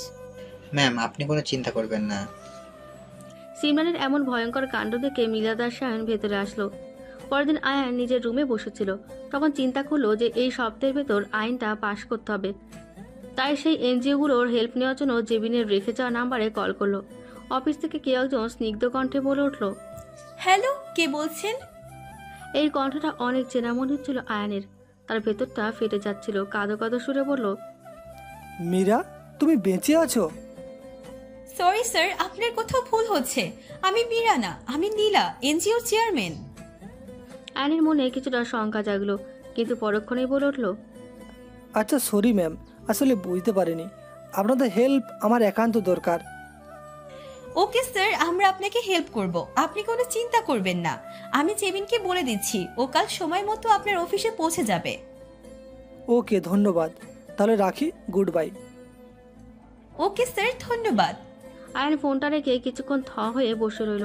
মনে হচ্ছিল মীরা, কিন্তু মীরা যে তাকে ছেড়ে চলে গেছে এটা সে বিশ্বাস করতে পারছে না। তার এখনো বিশ্বাস তার মীরা তার কাছে ফিরে আসবে। মীরা ফিরে আসবে তার আয়নের কাছে। আয়ন রাতের বেলা একা একা রাস্তা দিয়ে হাঁটছিল। হালকা শীত পড়েছে, হালকা হালকা কুয়াশার মধ্যে একা একা নিরিবিলি রাস্তার মধ্যে আয়ন নিজেকে হারিয়ে খুঁজছিল। কিন্তু ওদিক দিয়ে সায়ন আর মিলাদের ওপর নজর রাখছিল। যখনই সুযোগ পেল দুজন পেছন থেকে আয়নের মাথায় আঘাত করলো। মাথায় হাত দিয়ে মাটিতে বসে পড়ল আয়ান। মিলাদ আর সায়ন আয়ানকে তুলে নিয়ে গিয়ে একটা চেয়ারের সাথে বেঁধে রাখে। আয়নের ততক্ষণ হুঁশ ফিরেছে, মাথায় প্রচণ্ড ব্যথা করছে। আয়ান কি করবে বুঝতে পারছিল না। সে এখানে কিভাবে আসলো, কিন্তু পরক্ষণেই মনে হলো তাকে কেউ পেছন থেকে আঘাত করেছিল। এরপর আর কিছু মনে নেই। একটু পর দরজার দিকে তাকালো। তাকিয়ে সে অবাক হয়ে গেল। সায়ন, সিমরান, মিলাদ এসেছে, হাতে একটা হকি স্টিক। এটা দেখে ভার্সিটি লাইফে সায়নকে মারার কথা মনে হলো। সিমরান এসে আয়নের গালে থাপ্পড় বসিয়ে দিল। কি মিস্টার আয়ান, কেমন লাগছে? আমার সাথে লাগতে এসেছিলেন তাই না? আমাকে কেন এখানে তুলে আনছো? সাহস থাকে তো সামনাসামনি লড়াই করো, এবার চোরের মতো তুলে আনা কি দরকার? হ্যাঁ, তখন সায়ন পাশ থেকে বলল, ম্যাম ওর মাছটা কেটে দিই, বন্দি হয়ে আছে, এরপরও তিস কমে নাই। আরে না, এত তাড়াতাড়ি ওকে মেরে ফেললে তুলে আনার কষ্টই তো সফল হবে না। কিছুক্ষণ মিস্টার আয়ান মন্ত্রীর সাথে কথা বলি। সিমরান তখন সায়নের হাতের হকি স্টিকটা দিয়ে তাকে আয়নকে মারতে থাকে, কিন্তু আয়ান চুপচাপ বসেছিল। হাত পা মনে হচ্ছিল ভেঙে যাচ্ছে, হাতের অনেক জায়গা থেকে রক্ত পড়া শুরু হয়েছে। সিমরান ক্লান্ত হয়ে থামলো। ইস, এতটুকুতেই ক্লান্ত হয়ে গেলাম। কাল সকালে এসে একবার পিটিয়ে যাব। ওর খেয়াল তোরা ঠিক মতো রাখবি। আপনি কোনো চিন্তা করবেন না, অতিথির সেবা যত্ন ঠিক মতোই করবো আমরা। সিমরান চলে গেলে মিলাদ আর সায়ন আয়নকে নিয়ে হাসি ঠাট্টা করতে লাগলো। আয়নের তখন রাগে মাথা ফেটে যাচ্ছিল, তাই চোখ বন্ধ করে বসেছিল, কিন্তু স্থির থাকতে পারল না। যখন মিলাদ বলল, আরে দোস্ত, তোর এমন আছে মনে আছে যে ওই রাতের কথা? উফ, কি মজা পেয়েছিলাম সেই দিন। আরে মনে থাকবে না, আবার কি মজা সেদিন পেয়েছিলাম, এখনো মনে হয় ভিডিওটা আছে। সায়ন নিজের পকেট থেকে ফোনটা বের করলো, ফোন থেকে একটা ভিডিও অন করে আয়নের সামনে ধরলো। আয়ন তাকাতে পারছিল না, মনে হচ্ছিল তার গলায় কেউ ছুরি ধরে বসে আছে।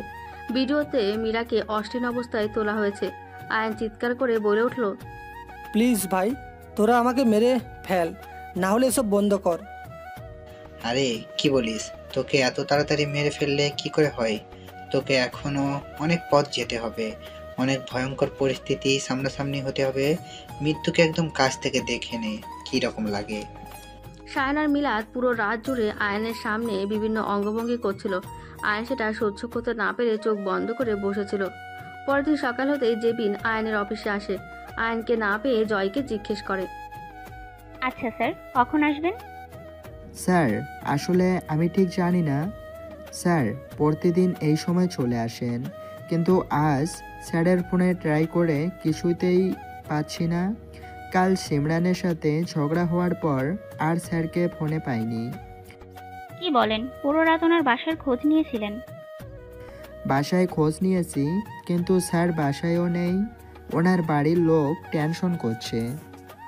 জেবিন তাড়াতাড়ি করে ফোনটা বের করে নীলাকে কল দিয়ে পুরো ঘটনা খুলে বলে। ওদিকে সকাল হতেই শুকনো একটি রুটি ছুঁড়ে মারে সায়ন আর মিলাদ আয়নের দিকে। আয়ন খাওয়া তো দূরের কথা, কোনো কথাই বলছিল না। মাথায় প্রচন্ড ব্যথা করছিল, হাত পা অনেকটা ফুলে গেছে। একটু পর সিমরান আসলো, আসার পর বলল, কি ব্যাপার মিস্টার, রাত মনে হয় ভালোই কাটলো? আচ্ছা, আপনি কি করতে চাচ্ছেন আমার সাথে? আমাকে বলেন কি করতে চাচ্ছেন। কিছুই না, তোমাকে শেষ করে দিতে চাইছি। বোঝাতে চাচ্ছি এই সিমরান কি জিনিস। আচ্ছা, শেষ করার হলে তো তাড়াতাড়ি মেরে ফেলেন, সব কিছু শেষ হয়ে গেল। আপনারাও টাইম পাস করছেন আর আমাকে এভাবে কষ্ট দিচ্ছেন। মরার এত শখ কেন? প্রেমিকার সাথে দেখা করবে বলে? আজে বাজে কথা বন্ধ করুন।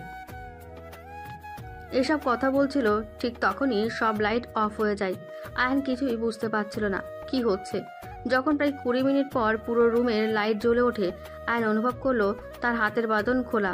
পাশে তাকিয়ে দেখলো সিমরানকে কেউ চেয়ারের সাথে বেঁধে রেখেছে, আর সায়ন আর মিলাদের বুক থেকে রক্ত ঝরছে।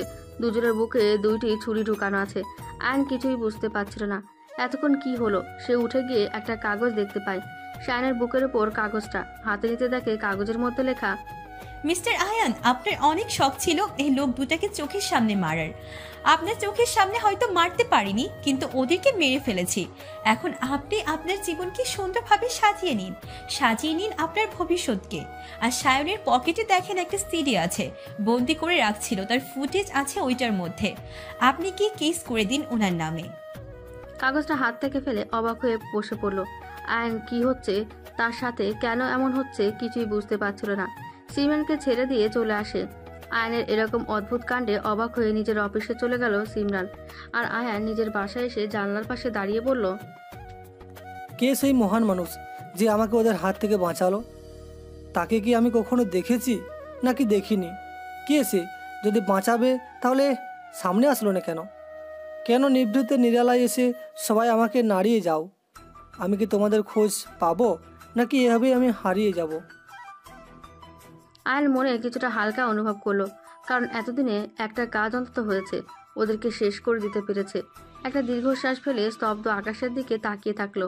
তার কষ্টগুলো যে আকাশের মতো বিশাল, কিন্তু আয়নের মনে এখনো চিন্তার ভাঁজ। কে ওই লোক যে কিনা তার চোখের সামনেই শায়ন আর মিলাদকে মারল? ও গড, আমার জীবনে কি শান্তি নেই? কি করেছি আমি? একটার পর একটা ঝামেলা লেগেই আছে। এগুলোর সমাধান কি কখনো সম্ভব? আয়ান বাসায় ফিরে আসে। মীরার মা তখন আয়নের জন্যই অপেক্ষা করছিলেন। ছেলেটা তার মেয়েকে কতটা ভালোবাসতো তার প্রমাণ তিনি প্রতি মুহূর্তে পেয়েছেন। দিনের পর দিন ছেলেটা স্তব্ধ নির্বাক হয়ে বসে থাকে মীরার ছবি নিয়ে। আয়ান ঘরের কলিং বেল বাজাতেই মীরার মা দরজা খুলে দেন। আয়ান বাবা, তুই এসে গেছিস? আমি অনেক টেনশনে ছিলাম। কেন আমার জন্য টেনশন করবে না, আমি আজকে অনেক খুশি আম্মু। কি হয়েছে বাবা? আজ আমার মীরার খুনিকে আমি শাস্তি দিতে পেরেছি, তাকে মেরে ফেলতে পেরেছি মা। সত্যি বলছো বাবা? হ্যাঁ মা, আজ আমার জীবনে কিছুটা প্রশান্তির দিন। ওদেরকে মারতে পেরে নিজের মনের মধ্যে অজানা এক আনন্দ কাজ করছে। আজ আমার মেয়েটা থাকলে কত খুশি হতো, কত লাফালাফি করতো। এরকম করে কেন বলো মা? আমার তো কষ্ট হয়, তুমি বুঝো না। আচ্ছা বাবা, আর বলবো না, এখন হাত মুখ ধুয়ে খেতে আসো। আব্বু কি বাসায় আসে নাই? ভাইজান মনে হয় কোনো কাজে আটকে গেছেন, চলে আসবেন। আয়ান মীরার মায়ের দিকে তাকিয়ে তাচ্ছিলের একটা হাসি দিয়ে নিজের রুমের দিকে যায়। রুমে গিয়ে ফ্রেশ হয়ে নিচে এসে খাওয়া দাওয়া করে। পরের দিন সকালে আয়ান অফিসে গেল। চেয়ারে বসে চিন্তা করতে লাগলো, কে সে লোক? কে আমাকে বাঁচালো? আমাকে যে করেই হোক ওই লোকটাকে খুঁজে বের করতে হবে, আর আমার আইনটা পাস করতেই হবে, নইলে সিমরান সব কিছুর 12টা বাজিয়ে দেবে। ওদিকে সিমরান আয়নের আইনটা পাশ করা থেকে আটকাতে কয়েকজন মিনিস্টারের কাছে গিয়েছে, কিন্তু তারা অনেকেই আয়নের পক্ষে বলেছেন, আবার অনেকেই আয়নের বিরুদ্ধে বলেছেন। সবকিছু মিলিয়ে একটা মিশ্র প্রতিক্রিয়া সৃষ্টি হয়েছে। যেহেতু আয়নের নিকট পাওয়ার আছে, তাই সে পরের দিনই প্রেসিডেন্টের সাথে দেখা করতে চায়। ওদিকে এনজিও চেয়ারম্যান নীলা জেবিনকে বলে, কি ব্যাপার জেবিন, তোমার আইন মন্ত্রী সাহেব তো এখনো আসলেনই না? তিনি তো অনেক ব্যস্ত মানুষ। আমি ওনার অ্যাসিস্ট্যান্টের সাথে কথা বলেছিলাম। তিনি আজ প্রেসিডেন্টের সাথে দেখা করতে গেছেন আইনটা পাশ করানোর জন্য। ও মা, তাই নাকি? জি ম্যাম। তাহলে তো ভালোই হয়, কথা হলে বলবে একদিন এখানে এসে ঘুরে যেতে। আমি বলেছিলাম, উনি বলেছিলেন একদিন সময় করে আসবেন। ওদিকে আয়ান তার প্রকাশিত কয়েকটি আইন নিয়ে পার্লামেন্টে যায়। সেখানে আইনের এমন পারদর্শিকতা দেখে সবাই মুগ্ধ। সবাই তার এই বুদ্ধিমত্তার মাধ্যমে সমাজের অস্থিরতা নোংরামি বন্ধ করার এক নতুন প্রেরণা পায়। সঙ্গে সঙ্গে আয়নের আইন পাশ হয়। আয়ান হাসি মুখে সেখান থেকে সব কাগজপত্র নিয়ে নিজের মন্ত্রণালয়ে চলে আসে। তারা আইন পাশ হয়ে গেছে, এখন যা করা তাকেই করতে হবে। অফিসে এসে আয়ান জেবিন যে নাম্বারটা দিয়েছিল সেটাতে কল করলো। আজ আর অন্য কেউ নাই, জেবিনই কল ধরলো। হ্যালো, আমি আয়ান বলছিলাম। ও মাই গড, স্যার আপনি? You are Jebin, am I right? Yes sir. আমার কথা আপনার মনে আছে? হ্যাঁ, মনে থাকবে না কেন? ও মাই গড, আপনি এত কাজ করেন, এর পরেও কিভাবে মনে রাখেন? আমি তো এনজিওর এই কয়েকজনের নামই মনে রাখতে পারি না। আচ্ছা শোনো, একটা কথা বলার জন্য আমি ফোন দিয়েছিলাম। একটু পর আমি তোমাদের এনজিওতে আসবো, কিন্তু আমি তো লোকেশন জানি না। তুমি একটু কষ্ট করে জয়ের কাছে লোকেশনটা পাঠিয়ে দাও। ওকে স্যার, আমি এখনই পাঠিয়ে দিচ্ছি। আচ্ছা তাহলে রাখছি, গুড বাই। এরপর জেবিন কলটা রেখে জয়ের কাছে লোকেশন পাঠিয়ে দিল। লোকেশনটা পাঠিয়ে দিয়ে তাড়াতাড়ি করে তার ম্যাডামের কাছে চলে যায়। নীলা তখন বসে মনোযোগ দিয়ে কিছু ছবি দেখছিল। জেবিন যেতেই সেগুলো তাড়াতাড়ি করে লুকিয়ে পড়ল। কি হয়েছে জেবিন, এভাবে হন্তদন্ত হয়ে আসছো, কি হয়েছে? ম্যাডাম সকালে যে বলেছিলেন আইনমন্ত্রী সাহেব আসার কথা। কি হয়েছে? ম্যাডাম স্যার তো চলে আসছেন একটু পর। কি বলো এত তাড়াতাড়ি? ওনার অ্যাসিস্ট্যান্ট জয় বলল ওনার সব আইন পার্লামেন্টে পাশ হয়েছে। এই নিয়ে আমাদের সদস্যদের সাথে কথা বলতে আসবেন। তাহলে তো ভালোই হয়, তুমি ওনাকে নিয়ে সবকিছু ঠিক করে নাও, আমি তো থাকতে পারবো না। কেন, কি হয়েছে ম্যাম? আসলে আমাকে একটা কাজে বাইরে যেতে হবে, তোমরা ওনার আপ্যায়নে কোনো অবহেলা করবে না। জেবিন কিছুটা মন খারাপ করে বলে, আচ্ছা ঠিক আছে ম্যাম, আপনি থাকলে অনেক ভালো হতো। কি আর করার, পরের বার অবশ্যই থাকবো। এরপর নীলা একটি কাগজের ওপর কিছু লিখে জেবিনের হাতে দিয়ে বলে, জেবিন একটা আইনমন্ত্রী সাহেব আসলে ওনাকে দিবে। জেবিন এটা আইনমন্ত্রী সাহেব আসলে ওনাকে দিবে, আর কাউকে যেন না দেওয়া হয়। ওকে ম্যাম, আপনি কোনো চিন্তা করবেন না, আমি ওনার হাতে দিয়ে দেব। এরপর নীলা বেরিয়ে যায়। ওদিকে সেদিনের সেই সুমিষ্ট কণ্ঠধারীকে দেখার জন্য আয়ান এনজিওতে আসছে। সামনে কয়েকটা গাড়ি, পেছনে কয়েকটা গাড়ি, মাঝখানে আয়ানকে নিয়ে যাওয়া হচ্ছে। তখন আয়ান বাইরের দিকে তাকিয়ে মনে মনে ভাবল, হাই, যদি আজ আমার মীরা বেঁচে থাকতো তাহলে তার সেই খ্যাত আনস্মার্ট আয়ানের এরকম অবস্থা দেখে না জানি কত খুশি হতো। আয়ান কথাটা ভাবতেই চোখ দিয়ে কয়েক ফোঁটা অশ্রু গড়িয়ে পড়ল। আয়ান ফোনের স্ক্রিন থেকে মীরার একটা ছবি নিয়ে তাকিয়ে থাকে। ছবিটাতে মীরা হাসছিল। আয়ানকে ধাক্কা দিয়ে তার সেই হাসি মুখের দিকে তাকিয়ে আয়ান অশ্রু বিসর্জন দিচ্ছিল। কখন যে সময় কেটে গেল জানা নেই। একটু পর ড্রাইভার বলল, স্যার আমরা এসে গেছি। আয়ান বাইরের দিকে তাকিয়ে অবাক হয়ে বলল, কিভাবে সম্ভব? এত তাড়াতাড়ি চলে আসলাম কি করে?